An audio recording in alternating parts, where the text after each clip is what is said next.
여러분 안녕하십니까? 오늘 이 거룩한 안식일에 또 이 자리를 찾으신 여러분들을 환영합니다. 오늘 마이크가 안 돼가지고 굉장히 긴장을 했습니다. 근데 마이크가 다시 살아나서 또 이렇게 함께 편하게 예배를 드릴 수 있도록 하나님께서 축복 주셔서 감사를 드립니다. 오늘은 우리가 지난주 금요일 저녁에 이어서 우리가 말씀을 계속 나누도록 하겠습니다. 사실은 제가 이거를 바울을 로마에 무사히 도착하게 하는데 결정적인 기여를 한 네 가지 은사들, 그렇지만 사실은 제가 세 가지로 오늘 좀 줄였어요. 혹시 지난주 금요일에 제가 뭘 말씀드렸는지 기억하십니까? 그 첫 번째 그 네 가지 은사들 중에 첫 번째는 무엇이었습니까? 친절. 그래서 그 친절은 세 가지를 아예 다 여기서 얘기하겠습니다. 친절, 두 번째는 무엇입니까? 예언의 은사, 그 다음에 그 세 번째, 네 번째를 하나로 요약해서 복음 전도자에게 약속된 은사 혹은 능력, 이렇게 제가 요약을 했습니다. 그래서 넘어갔네요. 그 친절이라고 하는 것은 로마 백부장 율리오, 이 율리오라고 하는 이름이 오늘날로 따지면 줄리어스입니다.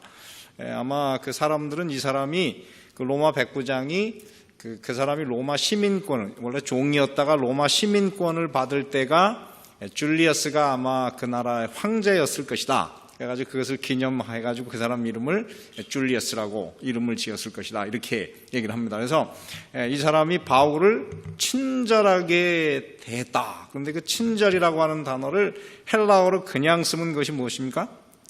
필랜트로피. 그래서 필안트로피 또는 안트로포스. 그래서 그 뜻이 무엇입니까? 사람을 좋아하는. 다시 말해 사람으로 생겼으면 그가 부자든 가난하든 잘생겼든 못생겼든 사람을 어떻게 하는 것입니까? 사랑하고 따뜻하게 대하는 마음이 여기서 말하는 그 친절이라고 하는 것입니다. 그래서 이것을 보면은 제가 없앴네요.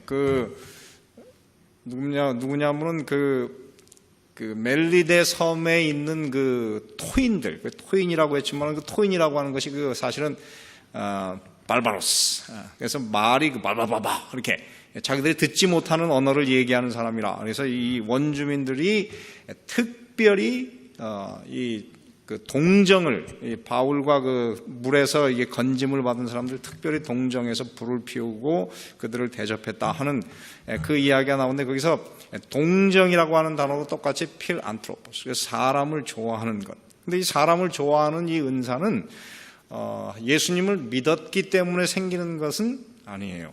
그거는 이 땅에 사람으로 지음을 받았을 때 하나님께서 우리 마음속에 사람을 좋아하도록 우리 마음속에 그것을 넣어주셨습니다. 물론 예수님을 믿으면 그것이 사랑에 대해서 더 커지는데, 이거는 이 로마 백부장이나 그 다음에 그 멜리데 섬의 그 토인들은 예수님을 몰랐지만은 그들이 친절함과 동정이 있었습니다. 그래서 오늘 이 교회를 다니는 우리의 마음 속에는 서로를 정말 인간이기 때문에, 사람이기 때문에 좋아하는 마음이 있어야 돼요. 그 마음을 잊어버리면 어떻게 되는 것입니까? 내가 사람이 아니든지 내가 미워하는 대상이 사람이 아니든지 둘 중에 하나는 사람이 아니에요. 왜냐하면 필안트로포스. 그래서 사람은 사람이면 어떻게 되어 있습니까? 근본적으로 좋아하는 마음을 우리 속에 하나님께서 넣어주셨어요. 그래서 우리가 이 교회를 다니면서 정말 우리가 예수님을 잘 믿는다 그러면서 자꾸만 이 너무 쉬운 이 원칙을 잊어버리기가 참 쉬운데, 우리는 결코 이거를 잊어버리지 말고 살자. 그래서 여러분들에게 가장 가까운 여러분의 아내 혹은 남편, 사람이기 때문에 어떻게 해요? 우리가 좋아하고 사랑하고 친절을 베푸는 그런 마음을 가졌으면 좋겠습니다. 그래서 바울이 사실은 이 배가 파선이 됐을 때 그 로마 군병들이 어떻게 해요? 그 죄수들 중에 누가 도망가면은 이 사람들이 그 책임을 바로 로마 군병들이 져야 돼요. 그렇기 때문에 도망가기 전에 다 어떻게 하자? 죽이자. 그랬으면 바울도 거기서 죽을 뻔했는데 그 율리오가 어떻게 했습니까? 바울을 사랑해가지고 바울을 건지려고 그렇게 못하게 해서 그것을 좌절시키고, 그 다음에 수영을 잘하는 사람을 먼저 이제 그 섬에 상륙시키고, 그래서 그들이 탁 이렇게 지키는 상태에서 이제 모든 사람들이 수영해서 이 섬에 도착할 수 있도록, 그래서 바울을 살렸습니다. 그 살리는 마음이 바로 무엇이냐면 바로 필안트로포스. 그래서 우리의 마음 속에 서로를 사랑하는 마음을 가지자. 그래서 오늘 이 말씀을 잊지 마시기 바랍니다. 한번 따라해 보시기 바랍니다. 필안트로피아. 다시 한번 필안트로피아. 그래서 친절한 마음을 가지자 하는 것입니다. 그다음에 두 번째는 하나님께서 이곳에 보면은 바울이 죄수로 사실은 로마를 향해서 지금 배를 타고 가고 있는데, 이 배에서 실제적인 지도자가 누구였습니까? 실제적으로 그 항해를 인도한 실제적인 지도자가 죄수 바울이었어요.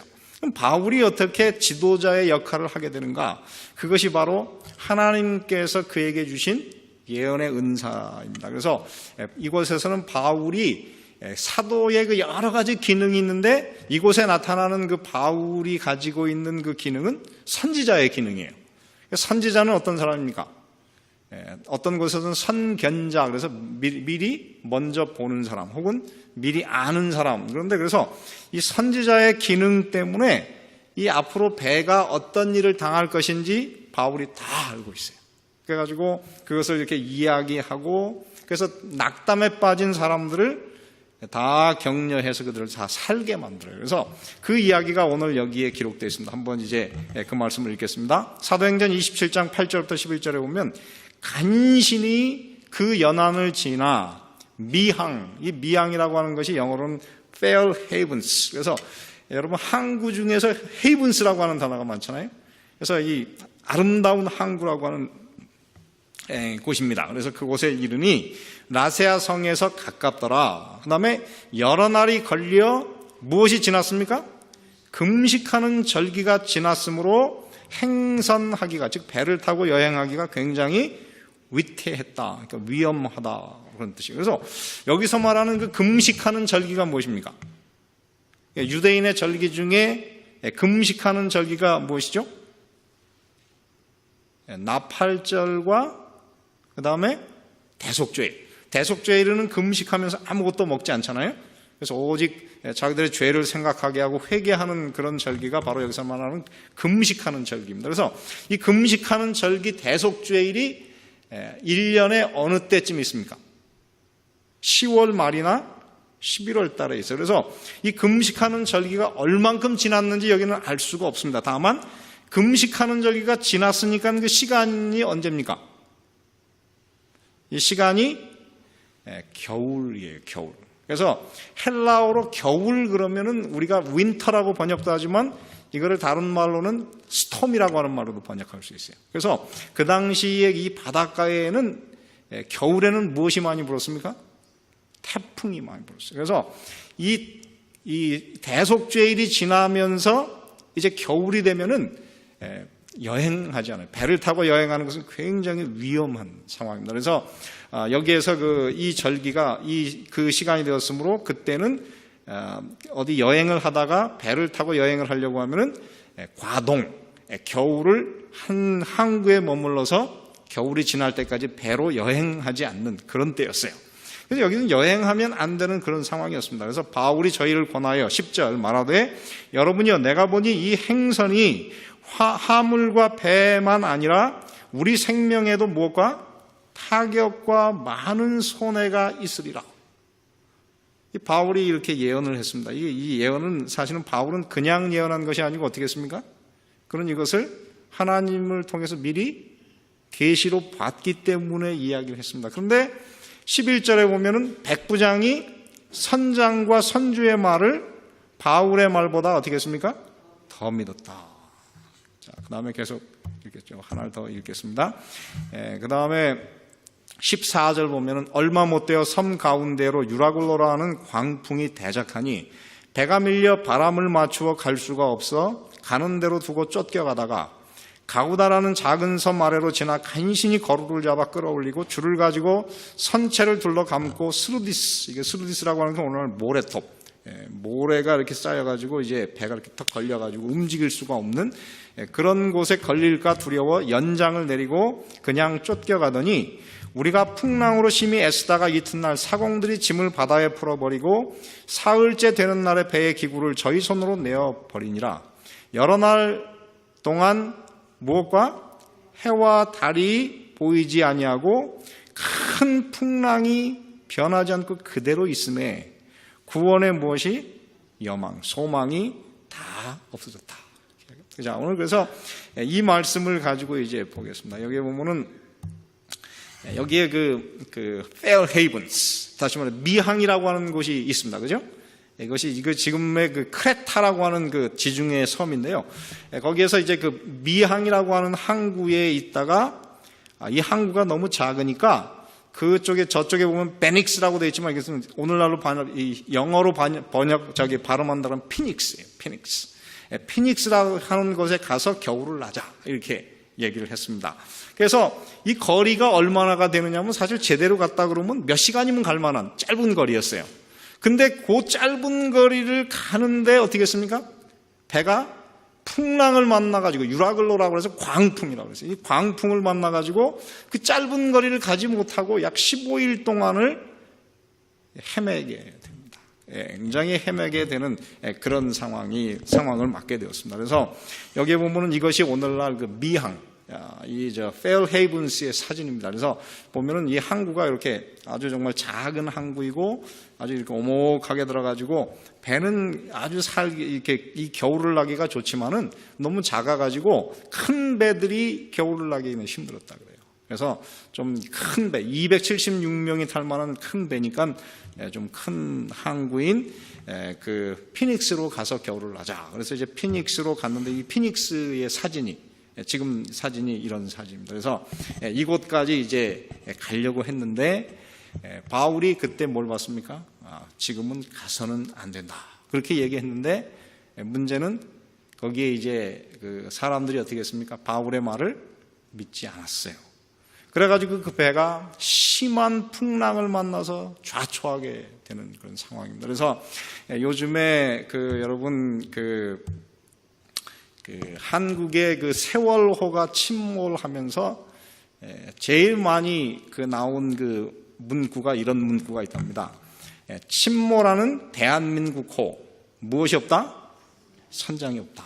그래서 그 세월호 선장이 어떻게 해요? 거기에 그 단원고등학교의 그 3학년 학생들, 2학년입니까? 학생들이 다 탔는데 그 배가 이렇게 기울어가지고 빠져나와야 되는데 어떻게 해요? 다 방에 있으라 그래놓고 자기 혼자만 도망 나왔어요. 그런 다음에 나와서 그 젖은 옷을 말리면서 그 다음에 불을 펴놓고 말리면서 뭐 했냐면 주머니에 그 젖은 돈을 말리고 있었다 그래요. 근데 그런 사이에 애들이 어떻게 해요? 다 죽었어요. 그래서 이것을 보면서 그때 이 대한민국에는 이 나라의 그 위기를 건져낼 만한 선장, 지도자가 없다 하는 글이 있었습니다. 그래서 오늘 오늘 그 사도행전 27장에 보면 거기 세 종류의 지도자가 나옵니다. 첫 번째는 누가 나옵니까?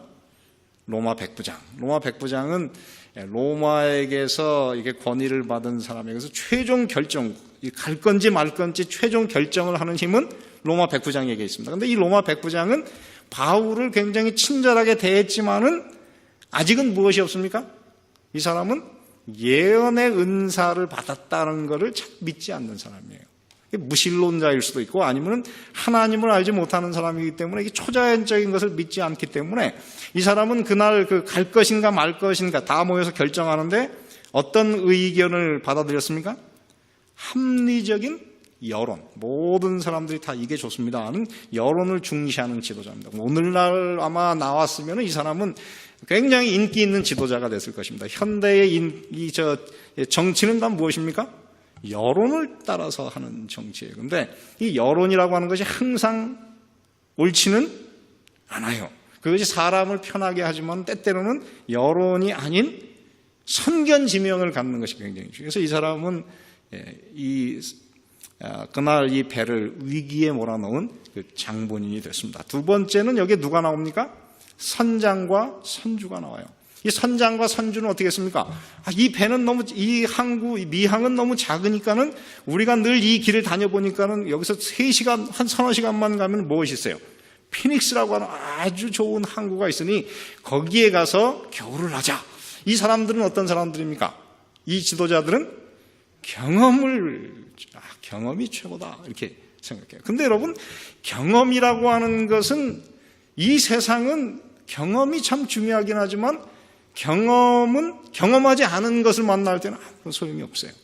그래서 이 사람들의 말하자면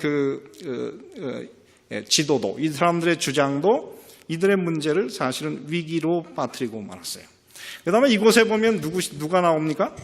바울이 나옵니다. 이 바울은 예언의 빛을 믿고 어떻게 하는 사람입니까? 그 예언의 빛을 따라서 사는 그런 사람이었습니다. 사실은 그는 지도자는 그곳에는 죄수로 갔지만 나중에 그가 무엇이 되었습니까? 지도자가 되었는데 이런 지도자는 예상하지 못한 이런 지도자를 우리가 무엇이라고 하냐면 카리스마틱 리더. 다시 말해 하나님께서 그에게 은사를 주어가지고 없던 은사가 딱 생겨가지고 지도자가 된 사람이 여기서 말하는 카리스마틱 리더인데 하나님께서 오늘 이 시대에 필요로 하는 사람이 사실은 바로 이 카리스마틱 리더예요. 왜냐하면 세상에는 오늘 너무나도 많은 우리 힘으로 해결할 수 없는 위기가 너무도 많습니다. 여러분 그거는 이 세계뿐만 아니라 사실 우리 교회도 마찬가지예요. 이 교회도 우리가 앞으로 이제 어떤 일이 벌어질 것인지 우리가 생각해 보세요. 심각한 일들이 한두 가지가 아니에요. 이럴 때에 하나님께서 우리에게 정말 이 교회를 이끌어갈 만한 사람은 바로 하늘과 연결된 하나님의 음성을 듣고 갈 수 있는 예언의 빛을 가진 그런 지도자가 이 교회에 참으로 필요합니다. 자, 그래서 오늘 여기에 보면은 그 지도자는 어떤 사람이냐면 하나님께로부터 확실한 길을 알기 때문에 그는 그것을 통해서 무엇을 가졌습니까? 하나님의 생각을 알기 때문에 그는 사람에게 희망과 또 무엇을 줄 수 있어요? 믿음을 줄 수 있는, 그래서 그렇게 하나님과 교통하는 지도자입니다. 그래서 오늘 이 사도행전 27장 25절에 보면은 이 설교자들이 오늘날 너무도 좋아하는 그런 말씀이 하나 있습니다. 여러분 오늘 다 잊어버리셔도 좋으니까 이것 하나만 기억하고 가시기 바랍니다. 자, 우리 같이 한번 읽겠습니다. 시작. 그러므로 여러분이여 안심하라. 나는 내게 말씀하신 그대로 되리라고 하나님을 믿노라. 여기 이 말이에요. 나는 내게 말씀하신 그대로 되리라고 누굴 믿어요? 하나님을 믿노라. 이 말씀을 오늘 제가 한번 이 말이 얼마나 유명한가 그래서 이제 인터넷을 막 뒤져봤더니 설교가 이 말씀을 가지고 한 설교가 막 수십 편이 올라와요. 쫙 나오더라고요. 그리고 여러분 혹시 기억하시는지는 모르지만 2년 전에 우리 교회 그 박진용 목사님을 저희들이 그 연말 기도주일 강사로 모셨는데 하루 저녁에 주제의 말씀 중에 하나가 바로 이 말씀이었어요. 그때 그분이 나는 내게 말씀하신 그대로 되리라고 누구를? 하나님을 믿노라 하는 이 말씀을 가지고 설교하신 기억이 있습니다. 여러분 기억나시나요? 잘 안 나시죠? 벌써 2년 전 걸 어떻게 기억하시겠습니까? 근데 저는 그날 이 말씀이 굉장히 인상 깊어가지고 내가 어느 날은 이 말씀을 가지고 좀 말씀을 잘 준비해서 설교하면 좋겠다 그런 생각을 가지고 제가 머릿속에 탁 넣어놨는데 이번에 이 글을 읽는데 그 말이 딱 클릭이 됐어요. 그래가지고 아하 정말 이 좋은 말씀이구나. 그래서 제가 이제 이 말씀을 이제 기억하게 됐습니다. 여러분, 이 말씀을 잊지 마십시오. 나는 내게 어떻게 해요? 말씀하신 그대로 되리라고 누구를 믿습니까? 하나님을 믿어요. 여러분, 오늘 이 시대는 정말 이 하나님을 믿고 하나님의 그 말씀을 믿기 때문에 그 말씀을 믿으면 마음속에 무엇이 생겨요? 안심. 마음의 평안을 느끼게 되는데 오늘 이런 삶을 사는 것이 우리에게 너무도 중요합니다. 여러분 제가 오늘 여러분들에게 한 사람을 소개하겠습니다. 여러분 이 사람이 누군지 아십니까? 이 사람은 이효진이라고 하는 사람이에요. 그런데 이 사람은 지금 그 예인 건축연구소 대표입니다. 나이가 40이 조금 넘은 여자인데요. 이 여자가 어떻게 이쁘게 생겼습니까? 이쁘게 생기셨나요? 그럼 좀 크게 한번 보여드리겠습니다. 이렇게 생겼어요. 원래 태어났을 때는 미스 코리아처럼 예뻤대요. 그래서 미스 코리아가 되겠구나 그랬는데 18개월 때 자칫해가지고 넘어져가 연탄 아궁이로 떨어졌는데 거기에 펄펄 끓는 물이 있었대요. 그 물이 얼굴로 쏟아지는 바람에 얼굴과 한쪽 손을 다 대가지고 그 당시에 의사가 이 아이는 곧 죽겠구나 그래가지고 치료를 안 하고 방치해뒀는데 이 사람 얘기로는 하나님께서 무슨 뜻이 있어서 자기를 살리셨다 그렇게 생각한대요. 그래가지고 항상 어릴 때부터 많은 놀림을 받았답니다. 학교 가면은 얼굴이 다 일그러져 있으니까 너 같은 귀신을 닮았다, 흉하다, 누가 너 같은 여자랑 결혼을 하겠냐 하면서 너무너무 상처를 많이 받았는데, 그런 중에서 이 어머니가 이 딸을 위해서 늘 가슴 아파하다가 어릴 때, 이 아이가 어릴 때 이 하나님을 믿기 시작했대요. 하나님을 잘 믿었답니다. 근데 그때 그 어머니가 말하기를 내가 20살이 되면은 내가 성형수술을 해서 너를 미스 코리아처럼 만들어주겠다. 어려웠지만 강원도 저 삼척 저 탄광촌에 사는 사람인데, 그래서 희망을 가지고 하나님을 잘 믿고 열심히 공부해가지고 숙명여대 건축과를 들어갔대요. 근데 이제 20살이 됐는데, 그래서 성형외과 의사를 딱 봤더니 이미 얼굴이 굳어져서 수술을 한다 그래도 회복될 가능성이 없다는 얘기를 들어요. 절망을 듣고, 여러분 이 여자에게서 이 얼굴이 얼마나 중요합니까? 물론 남자도 중요하지만, 그래가지고 이 여자가 내 사는지 그냥 죽자 그래가지고 수면제 100알을 모아가지고 먹고 죽으려고 그랬는데 기이하게도 죽기 전에 발견이 돼가지고 살아났어요. 그런 다음에 교회도 다 내팽개치고 학교도 팽개치고 그냥 제멋대로 살았대요. 그렇게 막 낭망 중에 사는데 자기에게 유일한 희망이 되어주고 자기를 정말 이해해주는 어머니가 교통사고로 돌아가세요. 교통사고를 딱 만났는데 현장에서 직사를. 그래가지고 내가 이렇게 살면 안 되고 하나님께서 나를 정신 차리라는 거구나 그래가지고 신앙을 다시 회복하고 교회로 돌아와요. 그리고 이제 너무 절망 중에 한 번은 한 집회에 참석했는데 너무 슬퍼서 울고 있는데 하나님의 성령께서 그 마음속에 강력하게 역사하세요. 그래서 하나님께서 뭐라 하냐면 나는 너를 미스 코리아가 아니라 미스 헤이븐을 만들겠다. 너를 통해서 하늘나라가 어떤 나라인지 사람들에게 선전하는 하늘나라의 선전자가 되게 하겠다. 이렇게 하나님께서 말씀을, 성령의 음성을 듣는데 그 음성이 그를 완전히 뒤바꿔버려요. 그 다음부터는 절망하지 않고 하나님을 정말 신실하게 섬기고 열심히 공부해가지고 나중에 건축사무소에 들어가서 경험을 쌓은 다음에 그 다음에 예인 건축 연구소를 세웠는데 그 예인이라고 하는 것이 예수님이 인도하는 건축사무소.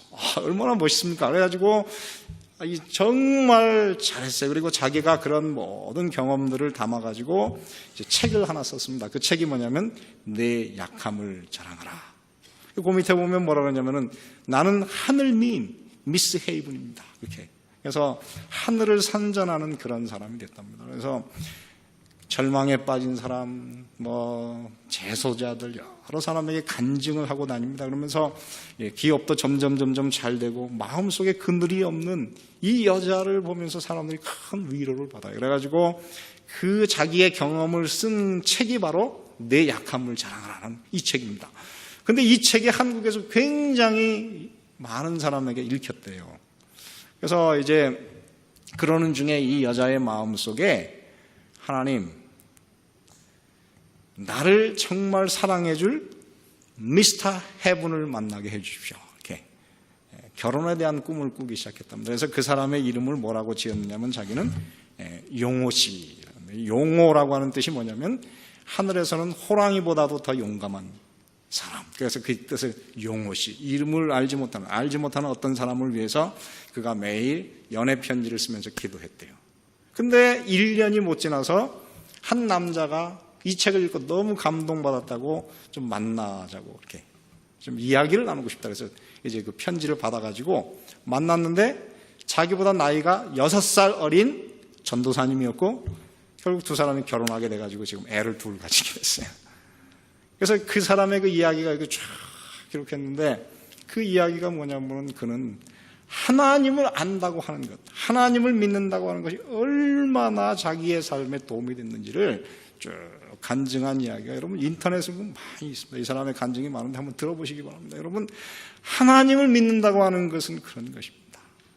오늘 이 사도 바울이 그 하나님을 만났어요. 그리고 그 하나님을 만나서 그는 뭐라고 했습니까? 나는 내게 말씀하신 그대로 되리라고 누구를? 하나님을 믿노라. 그래서 이 간증을 그 사람들에게 했습니다. 그래서 이 바다를 가면서 풍랑 속에서 이제 구원받을 여망이 아무것도 없는 절망에 빠진 사람들에게 사도 바울이 준 기별이 뭐냐면, 나는 내게 말씀하신 그대로 되리라고 누구를? 하나님을 믿노라.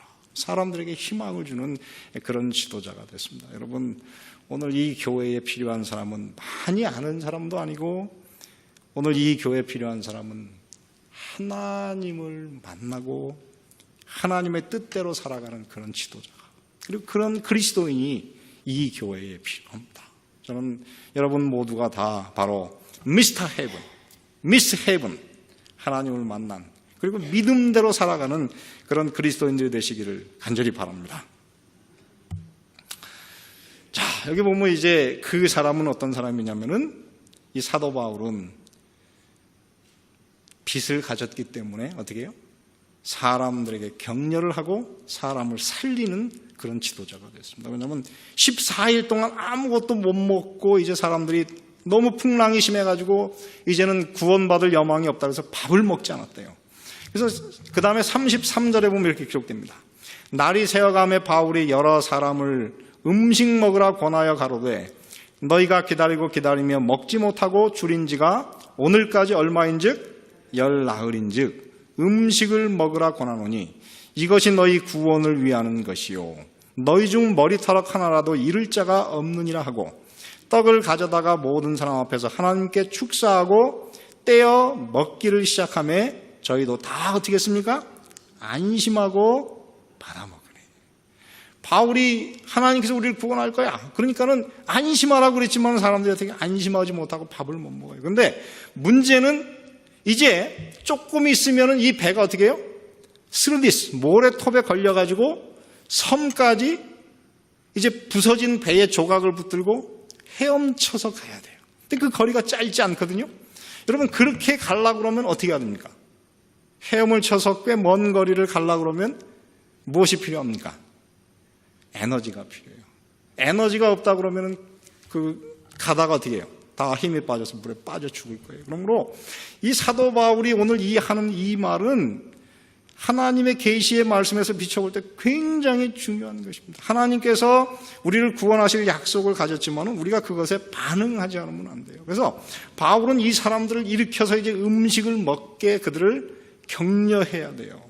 그래서 바울이 그렇게 하려고 그들을 이제 다 격려하고 먼저 어떻게 했습니까? 자기가 그 음식을 탁 먹으니까 사람들이 안심하고 다 받아 먹어서 힘을 다 차렸다 그래요.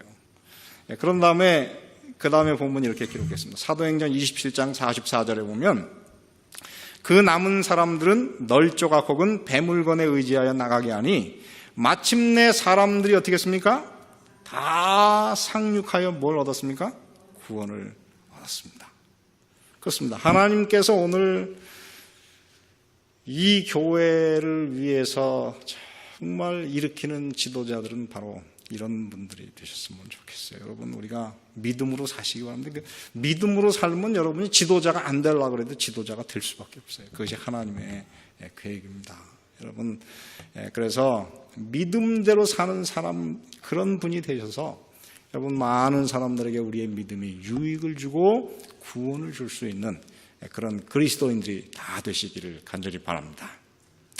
자, 그 다음에 이제 세 번째, 오늘 이 바울이 로마까지 가는 데 있어서 결정적인 그 역할을 한 그 은사가 무엇이냐면은 복음 전도자에게 약속된 은사입니다. 이거는 사도행전 28장에 보면 참 재미있는 얘기가 기록됐습니다. 이제 드디어 바울과 그 이제 사람들이 다 섬에 상륙했더니, 자, 거기 뭡니까? 이제 이 토인들이 이들을 불쌍히 여겨가지고 이제 불을 피워놨어요. 근데 3절에 보면 이렇게 기록됐습니다.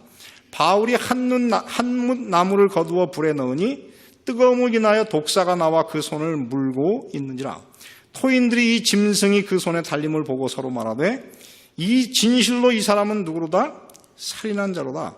바다에서는 구원을 얻었으나 공의가 살지 못하게 하심이로다 하더니 바울이 그 짐승을 불에 떨어버림에 조금도 상함이 없더라.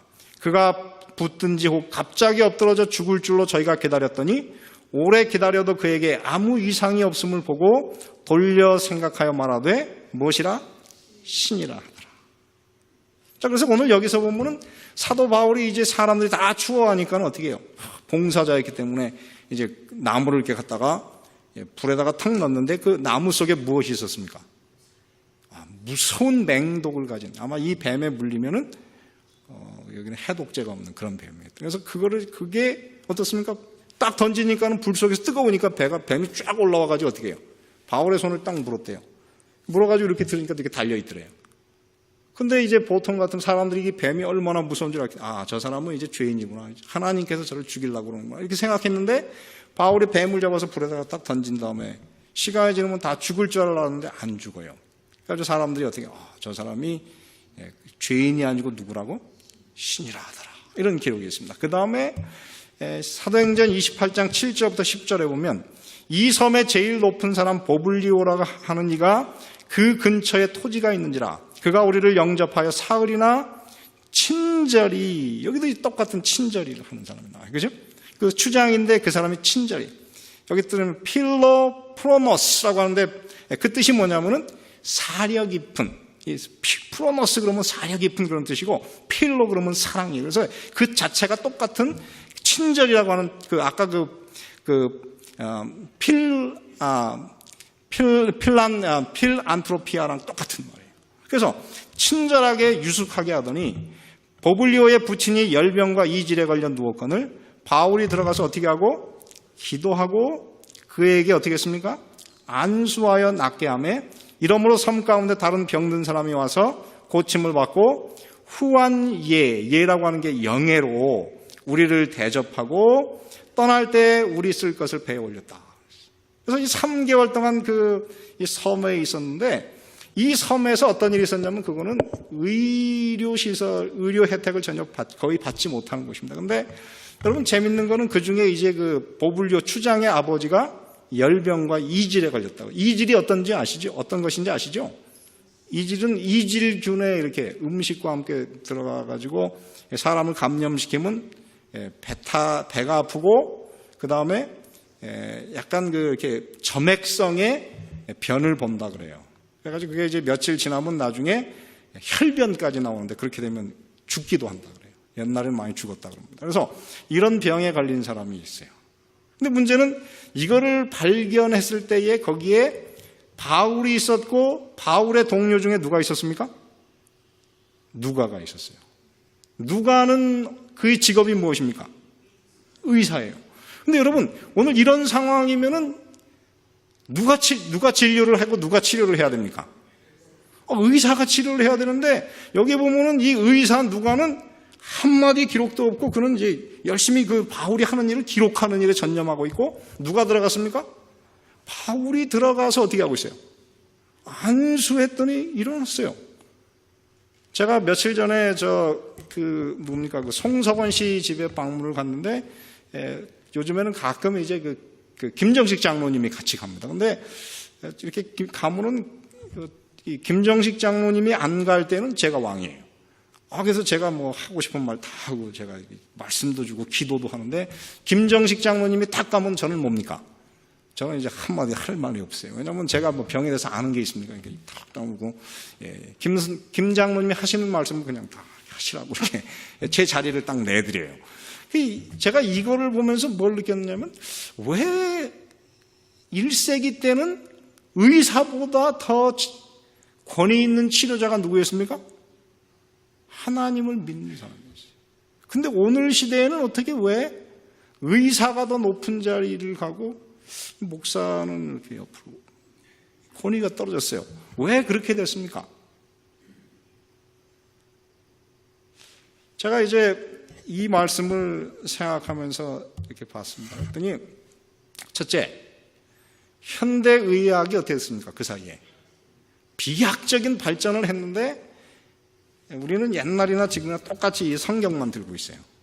하나도 달라진 게 없습니다. 목사는 2000년 동안 하나도 달라진 게 없어요. 맨날 이것 갖고 있는데 이 현대의학은 얼마나 비약적인 발전을 했는지 막 굉장히 좋았어요. 그래가지고 엘렌 화이트 여사조차도 뭐라고 하냐면은 이 시대에는 의사와 목사가 어떻게 해요? 연합해서 일을 해라. 그래가지고 이 의료 선교 사업은 복음이 들어가는 무엇이다? 쐐기다. 그래가지고 엘렌 화이트 여사조차도 이 이 복음 못지않게 이 의료 선교 사업이 굉장히 중요한 것처럼 저렇게 부각을 시켜놨어요. 그래서 두 번째는 뭐냐면은 목사들이 옛날에 비해서 무엇이 점점 감소하고 있습니까? 신령함이 점점 사라져가고 있습니다. 그러나 여러분 잊지 마십시오.